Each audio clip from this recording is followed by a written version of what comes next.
Ang Diyos naman, pinatututuhanan ang mensahe ng biyaya sa pamamagitan ng mga tanda at ng mga himala.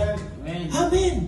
So when you preach the gospel of grace, expect for the miracles to happen. Expect for signs and wonders to be done in the lives of the people who heard it, mga kapatid. Amen. Praise God. Don't just preach. Kailangan may expectation tayo. Di ba sabi na Romans chapter 10, hallelujah, paano sila maniniwala kung walang mangangaral sa kanila? Amen? Kaya tayo nangangaral para makumbinsi silang maniwala. Dahil kapag ka naniwala, ang tao, mayroon siyang makikita. Mayroon siyang mararanasan. Amen? Amen. Hello? Amen. Praise God for that, mga kapatid. Hallelujah. Okay, tuloy po natin. So the apostles, hallelujah. So the apostles spoke boldly because the Lord was what? Giving them utterance. Sabihin na nagbibigay ng sasabihin sa kanila o salita na binibigkas nila ay sino? Ang Panginoon. They testified about Jesus and performed supernatural works, mga kapatid. Amen. Amen. Praise God. Di ba kayo naiinggit ng banal na inggit sa mga mananampalataya sa Book of Acts, mga kapatid? Honestly, pag binabasa ko po itong mga katotohanan ito, I cannot help but to have that holy envy in me. Praise God. Pero nung maintindihan ko ang biyaya, mga kapatid, I know it will come. I know it will happen. Amen? Amen.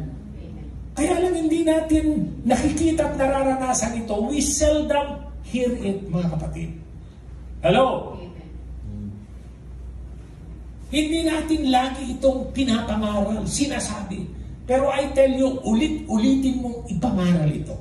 Ulit-ulitin mong basahin. Amen. Yung sinasabi ko sa inyo, taga Iloilo, talagang puro Book of Acts ang pangangaral ng mga kapatid. Alam niyo, nung inimbitahan ako, ano ang title ng message na binigay sa akin? Populate Heaven and Plunder Hell. Tindi. Populate heaven and plunder hell. Because ang vision nila, mga kapatid, or ang mission nila, talagang to turn down Iloilo City upside down. Amen. For the glory of God. Amen. Hallelujah. And now they keep on growing, mga kapatid. Hallelujah. Very exciting ang church na yun. Acts 4:29 to 30. Look at that. And now, Lord, tingnan mo prayer ng mga nasa Book of Acts. Behold their threatenings. So talaga pong inuusigo sila, tinatakot sila. Pero ano sabi nila? Behold their threatenings and grant unto your servants. Anong hiningi nila? Ipagkaloob mo sa iyong mga alipin that with all boldness they may speak your word by stretching forth thine hand to heal, and that signs and wonders may be done by the name of your holy child, Jesus. Amen. Amen. So they were asking for boldness. Ano ibig sabihin ng boldness? Unhindered speech, mga kapatid. Hello, ito yung pangangaral na hindi ka nagdadalawang isip, kundi talagang sigurado ka, kumbinsido ka sa sinasabi mo. Amen. That's boldness, mga kapatid. Hello? Yeah. Praise God. Hallelujah. By stretching forth thine hand to heal, and that signs and wonders may be done by the name of your holy child, Jesus. Praise God. So preaching and manifesting go together, mga kapatid. Praise God. Hallelujah. So anong prayer nila? Pray for boldness, not comfort, mga kapatid. Praise God. Hallelujah. Ano po sabi nila? Lord, help us to preach your word by healing the sick and seeing your power manifest. Amen. Praise God. Pray that prayer, mga kapatid. Praise God. Alam niyo po, yung mga prayer, nung ako'y nag-aaral sa isang school of ministry, ang isa sa tinuro namin doon, yung mga prayer sa Acts, tsaka sa mga letters ni Paul, those are anointed prayers. And you can pray them personally. Amen. Praise God. Halimbawa, yung prayer doon ni Paul na Pray for revelation. Diba? May revelation prayer si Paul sa Ephesians, sa Colossians. You can make that personal prayer. Amen, amen. That the eyes of my understanding may be enlightened. Amen? Praise God, gawin natin personal yung mga prayer na yun because those are anointed prayers, mga kapatid. Praise God. Hallelujah. So that's how they went out, mga kapatid, to minister, and that's the reason they saw better results than most of us are getting today. Amen? Praise God. Di ko na po ito tatapusin ng gusto. Malapit na tayo magwakas. Now, sabi rin dito ni Paul sa Corinto, tignan nyo yan, 1 Corinthians 2, 4 and 5. And my speech and my preaching were not the persuasive words of human wisdom, but in demonstration of the Spirit and of power, that your faith should not be in the wisdom of man, but in the power of God. Not in the wisdom of man, but in the power of God, mga kapatid. Hallelujah. Amen? Amen? So a true believer, wakasan na siguro natin dito, a true believer is a person who not only has a proper doctrine about who Jesus is, but they can also demonstrate it by the power and gifts of the Holy Spirit. Amen? Amen. Praise God. Having a good doctrine is important. But it doesn't stop there. If you have a proper, a right doctrine, mga kapatid, then sabi nga ni Joseph Prince, right believing produces right living, mga kapatid.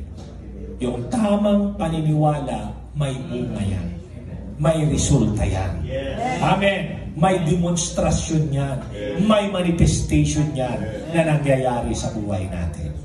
Amen? Hallelujah. And we have to believe that, mga kapatid. Amen. We have to preach the gospel, believing for manifestation and demonstration to be confirmed by God in the lives of people who hear the gospel. Amen?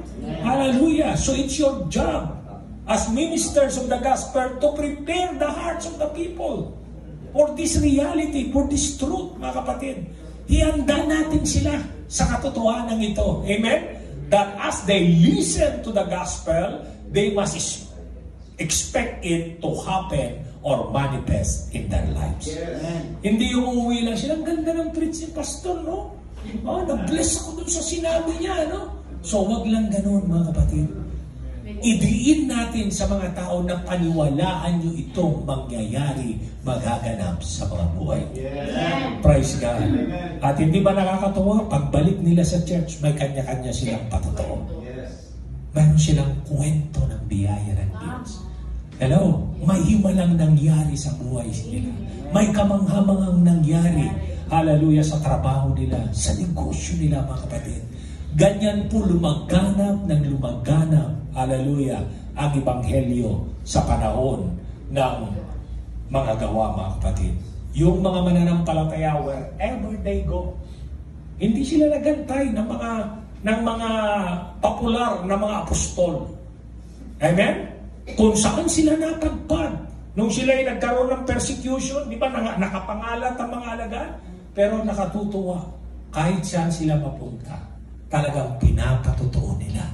Hallelujah, ang Ebanghelyo ng ating Panginoon. Amen. And because of that, araw-araw, sabi doon sa binasa natin, regularly, they are seeing the manifestation, hallelujah, of the miracles of God, the signs and wonders of God. Amen. Hallelujah. Amen? Amen? And that is also what we need today. Kailangan natin yan, mga kapatid. Pero hindi mo kailangang paghirapan ito. Hallelujah. Paniwalaan mo lang at iproklama mo. Amen? Amen? Hallelujah. Una, sa buhay mo, sa pamilya mo, hallelujah, at sa mga taong pinagkatiwala sa iyo ng Panginoon. Amen. And I tell you, mga kapatid, those who trust in the Lord will never be put to shame. Amen. Hindi kailanman mapapahiya ang mga taong sa Diyos nila inilagay ang kanilang pagtitiwala. Kaya tumayo tayong lahat, mga kapatid.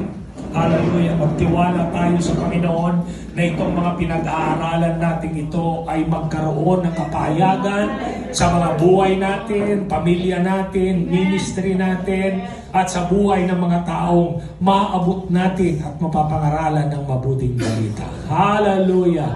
Come on, let's just lift our hands to the Father. Let's just worship Him and thank Him for these words. Hallelujah.